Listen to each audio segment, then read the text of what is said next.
selamat datang di Naposo Podcast Radio Del FM. Nah, kalau di Naposo Podcast kali ini, Paras lagi di salah satu SMA terbaik di Indonesia. Di mana lagi kalau bukan di SMA Unggul Del yang ada di Sitoluama, Lagu Boti di Kabupaten Toba. Dan sekarang Paras ada di perpustakaannya. Perpustakaannya udah kece banget kayak gini. Apalagi kepala sekolahnya ya. Dan sekarang Paras lagi bareng sama kepala sekolah SMA Unggul Del, yaitu Ibu Arini Desianti Parawi. Halo Ibu, apa kabar nih? Halo Paras, kabar baik. Cantik sekali masih semangat ya karena baru mulai semester baru, tahun baru. Benar. Selamat tahun baru dulu kalau gitu. Selamat tahun baru juga buat Paras dan Radio Del FM. Aku manggilnya enaknya kayaknya Bu Desi aja kali ya. Nah, Bu Desi ini dari namanya tadi yang udah Paras sebut, ini kelihatan bukan orang Batak. Yes. Tapi kayaknya udah lama di sini kayak udah Batak kali gitu ya. Atau kita udah kasih baru ya? aja, Paras Sibarani jadi Desi Sibarani. Boleh. Cocok. Sounds good. Oke, boleh cerita aslinya dari mana dan kenapa kok bisa sampai nyasar di Toba nih? Wow, such a long story. Jadi saya aslinya dari Sulawesi, Paras. Kemudian saya tiba di Toba tahun 2012. Oke. Yes, lama, 10 tahun yang lalu, betul sekali saat SMA Unggul Del baru mulai beroperasi. Oke, berarti usia SMA Unggul Del sama dengan usia mengabdinya betul Bu sekali. Desi dong di Jadi sini ya? saya sudah mengabdi di SMA Unggul Del sejak tahun pertama dan sampai saat ini ya memang saya sudah senang ya, sangat senang, sangat enjoy berkarir di sini. Dan ya 10 tahun SMA Unggul Del, 10 tahun juga karir saya di sini. Oke, tapi pasti ada alasannya dong. Ya, kenapa pasti. memilih di pinggiran Toba? Kenapa nggak di daerah lain atau di kota-kota besar? Ya, ini ceritanya unik sekali Paras. Saya dari Sulawesi, kemudian saya ke Salatiga, Jawa Tengah untuk melanjutkan pendidikan S1 saya saat itu. Dan kebetulan di tahun 2012 Bapak Pembina Yayasan Del, Bapak Luhut Binsar Panjaitan memutuskan untuk membangun satu sekolah. Jadi sebelumnya sudah ada Institut Teknologi Del. Iya, betul. Betul. Kemudian Pak Pembina memutuskan untuk membangun institusi pendidikan lainnya di tahun 2012 dan saat itu mereka merekrut guru-guru terbaik dari Sumatera Utara dan kemudian beberapa guru-guru yang masih harus mengikuti proses seleksi itu dikirim ke Jawa Tengah. Kebetulan di universitas saya tempat melanjutkan kuliah S1. Saya bertemu dengan beberapa kandidat guru saat itu dan dosen saya kebetulan menceritakan ada sekolah bagus yang sedang dipersiapkan di daerah rural di Toba, di Balige. Wah, saya saat itu belum tahu Balige ini di mana, apa. Tetapi setelah saya berkonsultasi, berkomunikasi dengan dosen saya saat itu, kemudian juga dengan orang tua saya memutuskan untuk mencoba mengikuti proses rekrutmen dan seleksi guru saat itu. Prosesnya cukup cepat sehingga saat itu terpilih ada 15 guru yang ditugaskan untuk mengajar di SMA Unggul Del di tahun 2012. Jadi dari Jawa Tengah, dari Salatiga, kami terbang ke Toba dan memulai karir kami sebagai guru ya. Saya dan 14 teman lainnya di SMA Unggul Del. Angkatan pertama SMA Unggul Del saat itu. Dan langsung jatuh cinta nggak pada saat itu? Ya, kita sangat-sangat mengagumi visi dan misi dari pembina dan pengurus Yayasan Del saat itu. Cita-cita mereka mendirikan sekolah di Tanah Toba untuk menyediakan fasilitas pendidikan terbaik untuk anak-anak yang ada di Toba saat itu. Dan harapannya dari desa yang kecil akan lahir generasi-generasi calon pemimpin hebat yang akan membangun Indonesia di masa depan. Dan itu sudah terbukti. Ya, betul sekali. 10 tahun, mungkin 10 tahun yang lalu ya kita mungkin hanya this is the dream, this is the vision dari Bapak Pembina dan Ibu Pembina. Tetapi ternyata 10 tahun apa yang mereka cita-citakan, apa yang mereka impikan itu sudah mulai bisa terlihat buah-buah hasil pekerjaan. Keren. Dan saat itu kita menangkap keinginan, kemudian juga semangat dari pembina Yayasan Del dan kami ingin terlibat untuk merealisasikan mimpi besar dari Bapak dan Ibu Pembina saat itu. So itu kenapa alasan saya kenapa saya memutuskan untuk ke Toba untuk memulai karir saya di sini, because I can see visi dari Bapak Luhut Binsar Panjaitan dan betul-betul mereka serius untuk mewujudkan impian tersebut. Keren. Nah, tapi kalau kita lihat nih penampilan dari Bu Desi gitu. Yang kita tahu kepala sekolah yang menurut gambaran orang-orang deh di luar sana gitu ya kan. kepala sekolah itu kesannya kan kaku. Iya ya, serius ya. Iya. Saya nggak ada tampang kepala sekolah ya. Bukan begitu, maksudnya bukan ke Oke, situ arahnya iya. gitu ya. Terus penampilannya biasanya itu kan formal banget Iya, ya. tuh.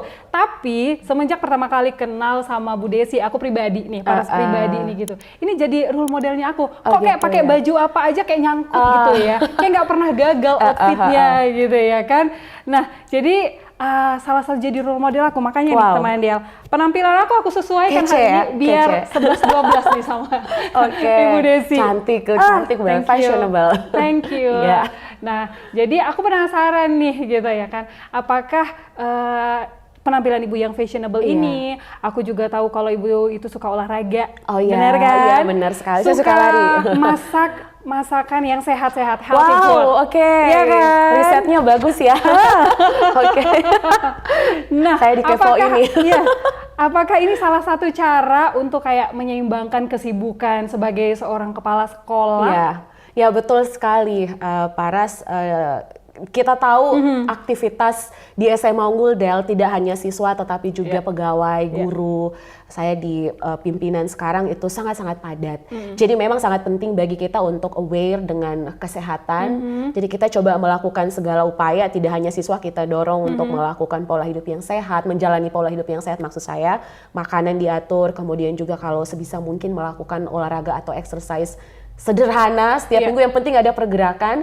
Saya pikir itu akan sangat membantu vitalitas tubuh kita, jasmani kita untuk bisa sehat dan bisa menjalankan aktivitas tanpa ada gangguan-gangguan. Kemudian juga di Toba cuacanya cukup ekstrim ya. Dingin. Dari Januari sampai Desember itu luar biasa pergantian. Jadi memang sudah menjadi kewajiban sih menurut saya, keharusan ya gitu untuk ya. menjaga. Bukan ngerasa capek gitu. Iya, betul sekali. Bukan juga.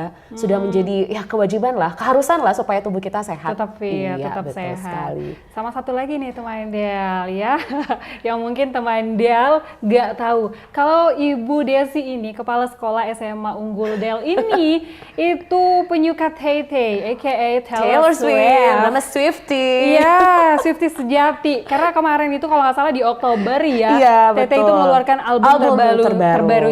Seminggu sebelum keluar albumnya, bahkan seminggu setelah albumnya keluar. Oh my God, story-nya about Taylor Swift.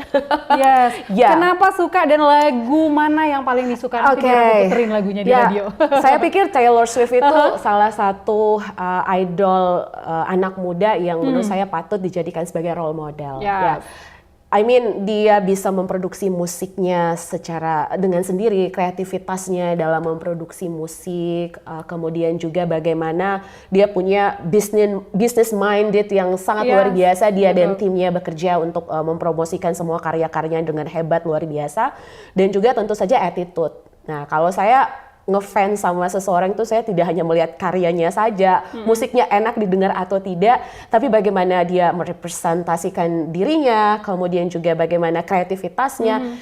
Well, I think Taylor Swift punya package yang sangat lengkap. Complete package. Ya, makanya saya sendiri sangat ngefans sama Taylor Swift karena etos kerjanya yang luar biasa. Oke, sama betul satu sekali. lagi. Disiplin banget dia. Blink juga ternyata. Blackpink ya. Blackpink. Nanti di Maret nonton konsernya juga. Of course. Saya udah dapat tiketnya. Udah dapat tiketnya. Mungkin nanti di bulan Maret yang juga dapat tiketnya. Kita ketemu Blackpink, ya. Kita nonton bareng. Ketemu. Bisa ngebayangin gak sih enaknya sekolah di SMA Unggul Del dengan kepala sekolah yang ketahuan kece, ya nanti badai. Maret cuti untuk nonton konser Blackpink. Aduh, oke. Kalau tentang personality-nya Bu Desi udah kita korek-korek, udah kita ulik-ulik nih. Sekarang kita ke SMA Unggul Delnya. Iya kan? Of course. SMA Unggul Del, ada kata unggulnya. Itu kenapa sih harus ada embel-embel unggul gitu? Ya, kembali lagi ke visi dan misi dari Bapak Pembina Yayasan Del. Mereka punya keinginan bahwa dari SMA ini akan lahir generasi yang tidak cerdas atau punya kecakapan dari segi akademik saja. Tetapi harus diimbangi dengan karakter yang betul-betul paripurna, karakter yang unggul, punya kemampuan leadership yang bagus, sehingga mudah-mudahan kata unggul yang disematkan di SMA dan Del itu, di antara SMA dan Del, bisa direpresentasikan oleh output atau lulusan dari SMA ini. Jadi anak-anak kita diharapkan diharapkan punya kualitas yang unggul, tidak hanya dari akademik saja, tetapi punya karakter yang betul-betul bagus. Wow. Iya. Dan SUD ya SMA Unggul Del tahun lalu itu tepat berusia 10 tahun. Satu dekade. Satu dekade. Kami juga ikut merayakan kemarin saat itu. Nah, jadi di sepanjang 10 tahun perjalanan SUD gitu dan juga perjalanan Ibu Desi mengabdi di sekolah ini, di SMA Unggul Del ini. Ada nggak sih pengalaman terseru, pengalaman terunik, pengalaman nggak terlupakan gitu selama 10 tahun ini? Ya, saya berusaha untuk selalu melihat bahwa setiap tahun itu akan ada cerita-cerita yang berbeda. Ya, di tahun pertama bagaimana saya ingat banget di tahun pertama itu masuk kantor pukul 7 pagi, pulang kantor itu ya rata-rata setiap hari selama 1 tahun konsisten itu sekitar pukul 12 malam. Really? Yeah. Because it was like our first year dan kita betul-betul berusaha untuk membangun sistem pendidikan dan juga pembinaan karakter anak-anak di asrama sehingga memang kita butuh banyak waktu. Dan saat itu saya bertemu dengan teman-teman yang punya passion yang sama, punya dedikasi yang sama. Jadi kalau saya mau rangkum ya tahun pertama, tahun kedua itu dipenuhi dengan kerja keras yang luar biasa, menyita waktu, menyita energi, kurang waktu tidur kami saat itu memori atau kesan atau cerita indah yang saya punya dari tahun pertama kedua.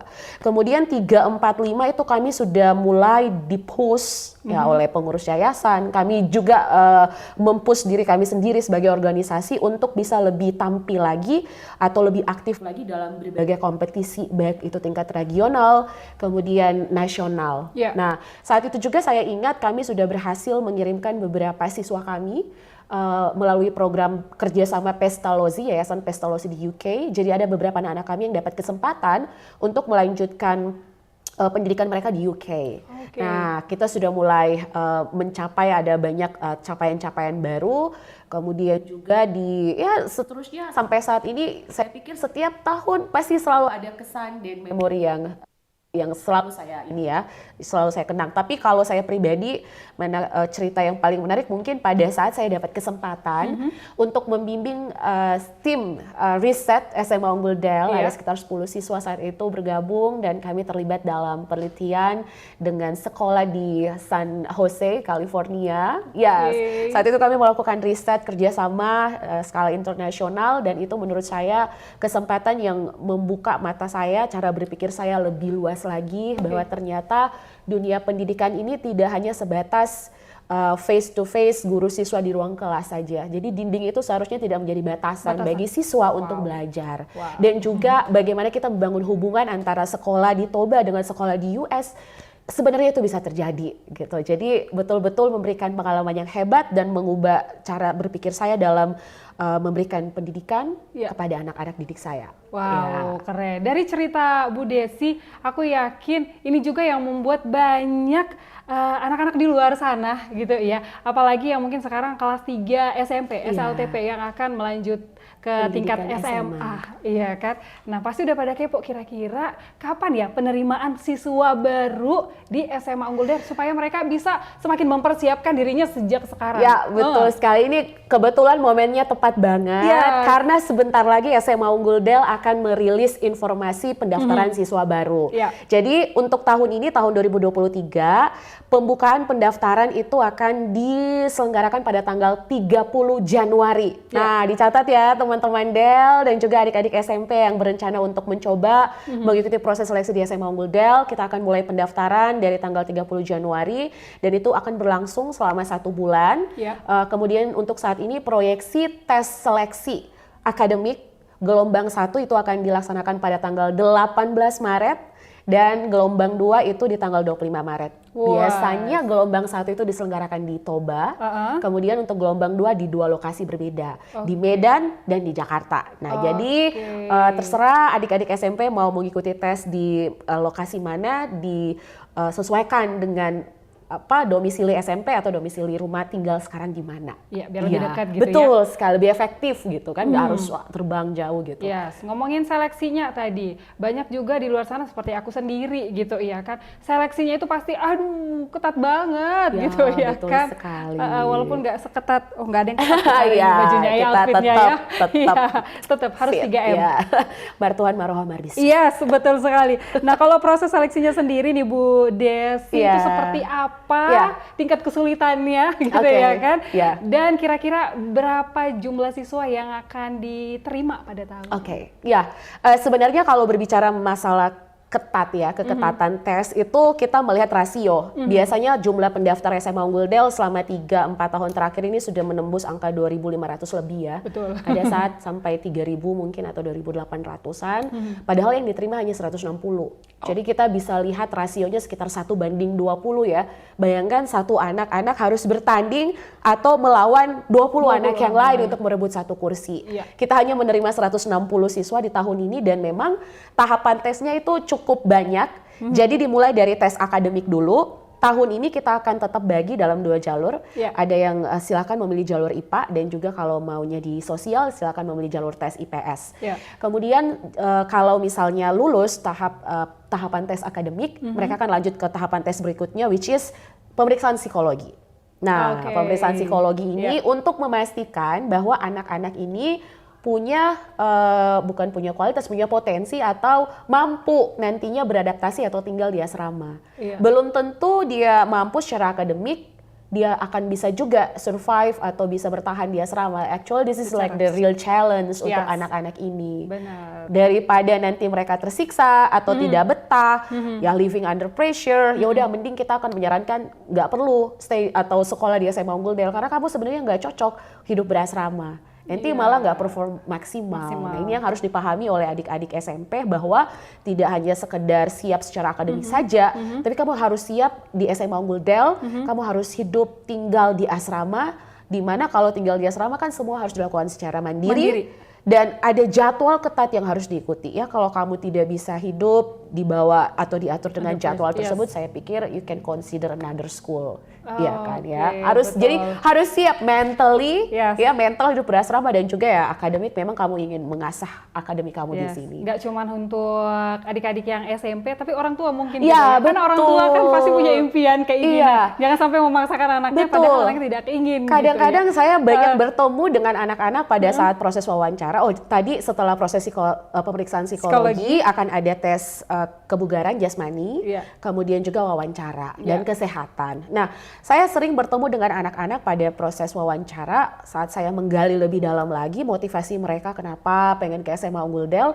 Ternyata itu bukan impian mereka, tapi orang tua mereka yang pengen ke SMA Unggul Del. Nah, saya juga sangat men-encourage orang tua jika memang ada keinginan anaknya harus bersekolah di SMA Unggul Del, sebisa mungkin harus ada proses diskusi dulu dong dengan anak-anaknya. Paling tidak orang tua juga harus punya tanggung jawab untuk memberitahu atau mengenalkan kepada anaknya ini loh, nanti SMA-nya seperti ini, kehidupan berasrama itu seperti apa. Saya melihat banyak anak-anak yang kaget saat datang ke SMA Unggul Del, memulai kehidupan berasrama. Dia tidak datang dengan mindset yang ready bahwa asrama seperti ini sehingga ya dia harus struggle selama 3 bulan atau 6 bulan di awal. Betul. Jadi harus benar-benar mengenal sekolah ini dulu dong. Ya, itu kan, sangat penting. Masuk ke dalamnya. Untuk mempermudah proses adaptasi mereka di SMA Unggul Del nantinya. Nah, jadi buat calon-calon nih yang mungkin akan menjadi siswa di sini, mereka udah kenal, udah siap dan punya cita-cita benar-benar harus bisa sekolah atau menempuh pendidikan SMA-nya di SUD ini, ya kan? Kira-kira punya wejangan nggak itu atau punya himbauan nggak untuk calon-calon nih? Ya jadi memang untuk semua adik-adik, anak-anak kami yang kelas 3 SMP, sebenarnya sangat simpel. Satu, kamu cukup mempersiapkan kemampuan akademik. Kalau di jurusan IPA, nanti ada beberapa mata pelajaran yang akan diuji teskan. Matematika, kemudian juga IPA of course, kimia, biologi, physics, dan juga nanti akan ada bahasa Indonesia dan bahasa Inggris. Jadi lengkap. Numerasi, literasi, dan sains. Nah, kemudian kalau untuk IPS tetap ada matematikanya juga. IPS itu meliputi ekonomi, sejarah, geografi, dan sosiologi. Serta bahasa Indonesia dan bahasa Inggris. Nah, itu harus dipersiapkan dengan sebaik mungkin. Masih ada waktu cukup lama. Betul. Sampai tanggal 18 Maret nantinya. Iya. Dan kalau untuk persiapan pemeriksaan psikologi ini yang sering salah kaprah menurut saya. Saya melihat wow, ada banyak bimbingan belajar yang juga menambahkan persiapan tes psikologi. Iya. Kami banyak berdiskusi dengan ahli-ahli psikolog ya. Sebenarnya untuk tes psikologi itu tidak perlu dilatih. Justru itu akan menghasilkan result yang bias nantinya. Itu ketahuan loh kalau adik-adik anak-anak kita yang kelas 3 SMP ada ikut latihan tes psikologi. Justru sebenarnya setiap kali saya berdiskusi dengan para psikolog tersebut, mereka cukup menyarankan istirahat saja dengan baik malam sebelum melakukan pemeriksaan psikologi tersebut. Nah, itu sih beberapa hal yang dipersiapkan. Dan ada satu lagi, tahun ini ada sesuatu yang baru. Wah, itu dibocorin di sini. Ya, ini this is the first time nih. Jadi untuk tahun ini, selain jalur tes reguler, kita akan memberikan kesempatan bagi anak-anak yang punya prestasi istimewa. Prestasi istimewa itu seperti misalnya dia punya capaian yang bagus di kompetisi Olimpiade Sains misalnya. Atau kompetisi research misalnya. Atau kompetisi yang memang diselenggarakan oleh Pusat Prestasi Nasional, Kemdikbud RI. Nah, untuk anak-anak ini mereka boleh mendaftar di jalur prestasi. Jadi ada 2 jalur masuk SMA Unggul Del di tahun ini, jalur prestasi dan juga jalur tes reguler. Nah, anak-anak yang mendaftar di jalur prestasi, kalau misalnya dinyatakan lulus, mereka tidak perlu mengikuti tes akademik. Tapi mereka langsung jump into the pemeriksaan psikologi, langsung cut off, langsung wawancara. Nah, jadi ini privilege untuk anak-anak yang memang sudah mempersiapkan diri sejak dini di SMP, mereka aktif mengikuti kompetisi, kita kasih kesempatan. Nah, eksklusif nih. Ini jangan sampai dilewatkan ya untuk adik-adik, anak-anak yang punya segudang prestasi di SMP, nanti bisa mendaftar jalur prestasi. Tuh, dipersiapin dirinya ya adik-adik ya teman-teman nih ya. Nah, kalau kita berbicara soal dunia pendidikan ya kan. Kalau Ibu Desi udah lama lah melanglang buana ya di dunia pendidikan gitu ya. Kalau dari kacamata Ibu Desi sendiri memandang pendidikan di Indonesia seperti apa? Saya sangat senang ya selama kurun waktu 3-4 tahun terakhir ini saya bisa melihat adanya perubahan. Perubahan ini juga boleh saya katakan cukup signifikan. Bagaimana tim di Kementerian Pendidikan Kebudayaan Republik Indonesia ya saat ini Menteri Pendidikan kita Mas Nadiem berusaha sekeras mungkin, berupaya sehebat mungkin untuk melakukan gebrakan-gebrakan di dunia pendidikan. Nah, saya harus apresiasi itu dulu, regardless apakah perubahannya itu betul-betul memberikan dampak yang merata ya. Kita belum ngomongin masalah equality nih dari Sabang sampai Merauke, tapi paling tidak sudah ada upaya atau program-program yang betul-betul berbeda jika kita melihat 10 tahun yang lalu. Kira-kira seperti itu. Saya juga melihat bagaimana partisipasi dari guru-guru di SMA Unggul Del untuk lebih aktif mengikuti program-program yang diselenggarakan oleh kementerian. Nah, kenapa kami mengikuti ya? Karena kami melihat, wow, ada dampak yang bagus nih dari program-program yang ditawarkan oleh Kementerian Pendidikan. Nah, itu saya sudah lihat upaya-upaya tersebut. Mungkin yang menjadi tantangan selanjutnya bagi dalam dunia pendidikan di Indonesia, Paras, yaitu bagaimana kita berupaya untuk meratakan kualitas pendidikan tersebut. Sebenarnya ini masih menjadi masalah dari zaman dulu, dari saya SD sampai sekarang saya berkarir sebagai seorang guru. Pemerataan itu sebenarnya belum ada, belum bisa kita lihat, atau ya mungkin sudah mulai ada gerakan-gerakan tersebut, tetapi untuk daerah-daerah rural seperti saya berkunjung ke Sumba tahun lalu, ke Nusa Tenggara Timur. Saya melihat sebenarnya masih banyak anak-anak yang belum mendapatkan akses pendidikan yang bagus. Fasilitasnya belum merata. Nah, ini juga memang tidak hanya atau tidak menjadi pekerjaan dari teman-teman di kementerian, tetapi bagaimana pemerintah daerah harus bisa memanfaatkan, harus bisa lebih aktif lagi mendukung pemerintah dalam mendorong setiap sekolah, setiap satuan pendidikan untuk bisa memanfaatkan semua fasilitas yang ada, fasilitas yang ada dari kementerian menurut saya sudah cukup bagus, cukup lengkap, dana BOS, kemudian juga pemberian bantuan pembangunan baik itu lab, ruang kelas, fasilitas lab dan sebagainya. Nah itu bagaimana pemerintah daerah juga bisa mendorong setiap kepala sekolah, setiap satuan pendidikan untuk bisa lebih aktif lagi dalam memanfaatkan setiap fasilitas yang mereka dapat dari pemerintah. Dan juga terakhir Paras, saya melihat ada glister dan blister atau ada baiknya juga sih dari masa pandemi kemarin, pembelajaran online. Kira-kira apa itu? Setiap sekolah di Indonesia dipaksa untuk lebih cepat lagi memanfaatkan teknologi dalam kegiatan pembelajaran. I have to admit sekarang sekolah lebih lebih aware lagi melek dalam menggunakan digital, dalam menggunakan teknologi. Nah, teknologi ini sebenarnya bisa menjadi salah satu tools untuk akselerasi perkembangan kualitas pendidikan di setiap sekolah. Nah, jadi mungkin ke depannya perlu dipikirkan bagaimana menyediakan akses misalnya internet di daerah-daerah rural, karena dengan cara seperti itu teman-teman yang tinggal di daerah rural bisa membangun komunikasi dengan sekolah-sekolah yang mungkin ada di Jawa yang sudah lebih maju. Jadi ada proses transfer knowledge, saling bantu-membantu sehingga waktu mereka untuk mengejar ketertinggalan itu bisa lebih cepat. Daerah sekolah-sekolah yang ada di daerah rural. Nah, itu jadi penting sekali teknologi. Ya, tapi kalau kita ngomongin dunia pendidikan itu nggak bakalan ada habisnya gitu. Betul ya sekali. kan. Pasti kita pengen sekolah ini maunya begini, suka membanding-bandingkan, mengcompare. Bener nggak sih? Betul sekali, karena kita juga pengen bisa jauh lebih bagus. Betul. Makanya kita harus lihat sekolah sana, sekolah sini apa yang sudah dilakukan. Tapi mudah-mudahan gitu ya kan, negara kita setidaknya seperti yang Miss Desi bilang, ada perubahan setiap tahun. Sudah ada perubahan. Naik kelas gitu. Jadi kita juga nggak bingung harus sekolah di mana ya. Semua sekolah bagus. Jadi bisa berpikir seperti itu. Itu tujuan dari Mas Menteri sebenarnya. Ada apalagi dengan sistem zonasi sekarang ya. Tidak ada lagi yang saya harus sekolah di SMA Negeri 8 Jakarta misalnya, atau harus sekolah di sini. Nah, dengan program yang dikembangkan kementerian sekarang ya harapannya setiap sekolah itu punya kualitas yang sama. Ini juga saya harus point out bagaimana guru-guru harus bisa tetap menjaga kualitasnya. Sebenarnya mau seperti apa, sehebat apa program yang disiapkan oleh pemerintah, sekarang kita gonta-ganti. Kalau SDM-nya juga nggak siap, gonta-ganti kurikulum selama gurunya nggak siap, kualitasnya nggak mumpuni, saya pikir nggak akan bisa sampai ke titik yang diharapkan oleh Kementerian Pendidikan itu. Setuju sih sama Bu Desi.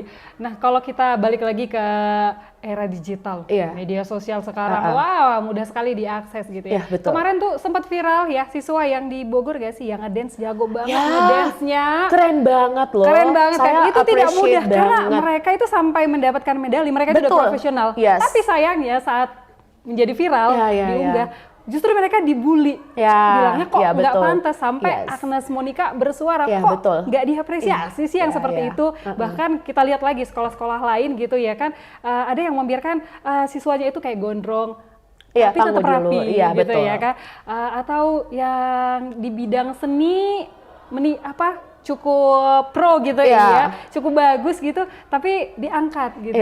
Nah, kalau menurut Bu Desi sendiri nih ya, bentar ya, biar aku nggak salah data gitu ya. Aku contek dulu gitu ya kan. Kan banyak nih sekolah-sekolah atau siswa-siswa yang berprestasi tidak hanya di akademik saja, di bidang seni juga banyak gitu ya kan. Nah, kalau pandangan Ibu Desi sebagai seorang guru di SMA Unggul Del ini dan juga sebagai seorang kepala sekolah, apakah sekolah memang sebaiknya harus mulai berbaur mengikuti generasi Gen Z ini gitu? Apakah memang tetap disiplin atau akademik ini yang utama gitu? Oke, baik.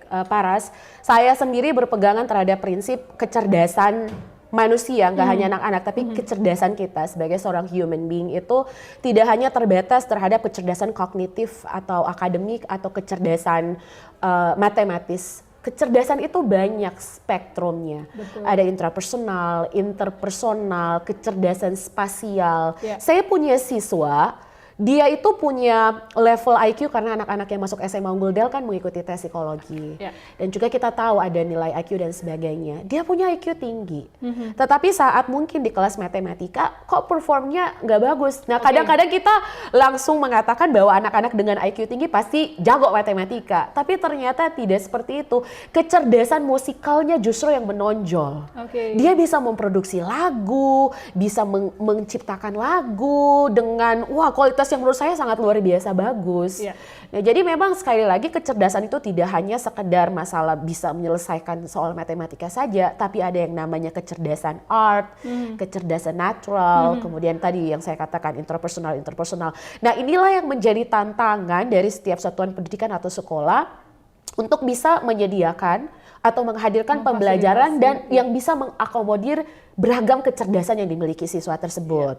Jadi nggak hanya sekedar, saya pikir gini, kalau sekolah hanya mau terpaku terhadap matematika, sains dan sebagainya, saya pikir sekolahnya nggak mau berkembang. Tetapi saat sekolah bisa memberikan kesempatan bagi setiap anak untuk mengembangkan apapun potensi yang mereka miliki supaya bisa lebih maksimal, nah saya pikir itulah definisi dari Merdeka Belajar yang dicanangkan oleh sekarang ini Mas Nadiem. Bagaimana kita menyusun pembelajaran yang lebih berdiferensiasi, yang bisa mengakomodir talent ataupun potensi yang dimiliki oleh setiap siswa. Termasuk di SMA Unggul Del kita udah lihat itu. Bagaimana kita tetap mendorong anak-anak yang punya talent di bidang musik dan juga olahraga untuk bisa terus mengasah bakat mereka, bakat dan talent yang mereka miliki tersebut. Keren.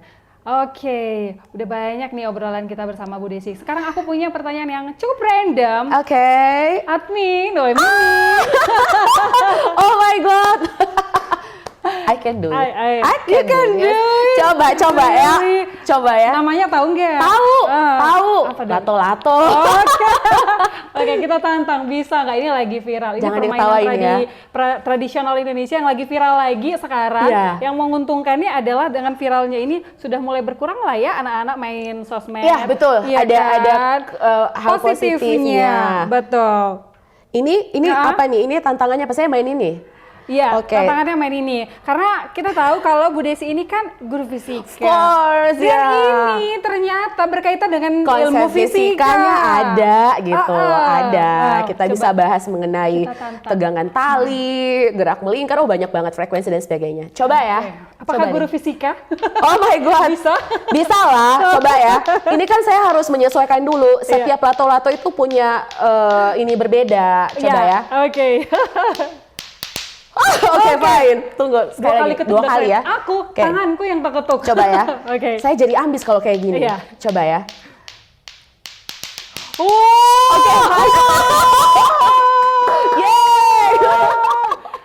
Oke, dari permainan ini apa yang bisa kita pelajarin? Apa ilmu yang bisa kita dapat? Sebenarnya kalau saya gini, setiap lato-lato itu kan punya struktur yang berbeda. Ada talinya yang lebih pendek, ada talinya yang panjang. Jadi yang pertama itu kita juga harus berusaha untuk menguasai dulu. strukturnya bentuknya seperti ini sebelum kita piawai memainkannya. Padahal tadi dalam pikiranku bakalan keseimbangan. Tinggal itu dong, detail loh. Kita harus tahu dulu. Kalau mau pakar kita harus ngerti dulu. Bentuknya seperti ini. Sama sih kalau kita mau kenal dengan orang dan mau akrab dengan orang ya kita harus ngerti dulu kesukaannya apa, hobinya apa, seperti Paras tadi melakukan riset sederhana, jadi kan saya langsung ini keren nih, bagus kesannya. Kemudian juga ya banyak hal ya, tegangan tali dan sebenarnya kalau misalnya ini kan talinya pakai jenis apa ini, saya nggak tahu jenis talinya, ada juga yang pakai jenis tali lain, itu juga sebenarnya akan mempengaruhi bagaimana cara kita menjaga momentum untuk memainkan permainan ini. Dan yang paling penting sih sebenarnya kalau mau pro ya practice makes perfect ya. Semakin banyak kamu latihan, semakin akan jago main lato-lato ini. Ya, tapi permainan ini juga melatih kesabaran. Kesabaran saya sangat tipis, makanya saya tidak bisa bermain ini. Tapi ini sebelumnya belajar dulu atau sebelumnya udah main atau baru ini? Sebenarnya setiap panjang tali yang berbeda ini istilahnya frekuensinya untuk naik turun itu kan berbeda, makin panjang dia akan makin lambat. Jadi kebetulan saya tahu konsepnya ya, jadi saya agak cepat juga belajarnya Paras. Jangan dibandingkan. Nanti saya kasih bocoran deh. Keren. Oke. Makasih banyak Bu Iya. Desi untuk obrolan hari ini. Terima Oke. kasih juga untuk ilmu lato-latonya ya. Dapat konsep baru, dapat pelajaran baru dari permainan lato-lato ini. Kalau belum bisa, nanti hubungin Bu Desi aja. Ya, saya siap untuk ngajarin Oke, teman konsepnya. Del. Baik, terima kasih banyak Bu Desi. Ya. Nih teman Del, sebelum saya tutup, ada satu quote saya harus baca. Karena kalau salah baca, nanti saya diserang Iya. lagi sama netizen ya. Ada quote dari Nelson Mandela yang bilang, pendidikan itu adalah senjata Weapon, paling best mematikan weapon. Betul. di dunia. It's the Karena best apa? weapon. Yes, karena dengan pendidikan kita dapat mengubah dunia. Saya Parasi Barani, pamit dari Naposo Podcast Radio Del FM. Sampai jumpa di Naposo Podcast edisi berikutnya. Bye! Bye.